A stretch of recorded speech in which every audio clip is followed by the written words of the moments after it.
Սննդային արժեքը 100 միլիգրամի փոխարեն 100 սանտիմետր խորանարդում պիտակի նշումը զարմացրել է սննդի տեսուչներին։ Արդեն 1 տոննա է դառնում։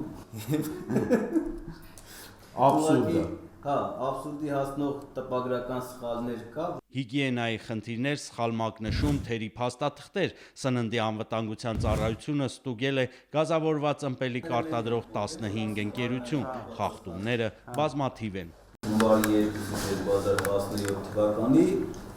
սննդամթերքի բոլոր տեսակները համապատասխանության գնահատման են ենթակա, երբ պետք է ունենան Եվրասիական տնտեսական միության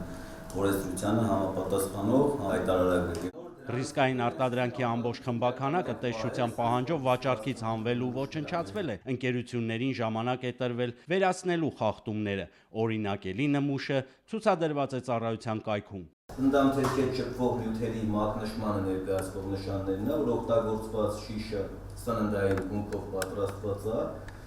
ինչ նյութ է իրանից ներառում, այսինքն ինքը պետ, որպես իր ապահովումով, եւ ինքը կրկնակի շրջանառվող պլաստիկա հանդիսանում, այսինքն վերամշակման ենթակա է, իհարկե ոչ սննդամթերքի համար օգտագործման։ Սննդի տեսուչները շարունակելու են ստուգումները, հաջորդը փաթեթավորող նյութեր եւ սննդային հավելումներ մատակարարող ընկերություններն են լինելու։ Վահե Կոստանդյան, Ռոմիկ Խաչատրյան, օրակարգ։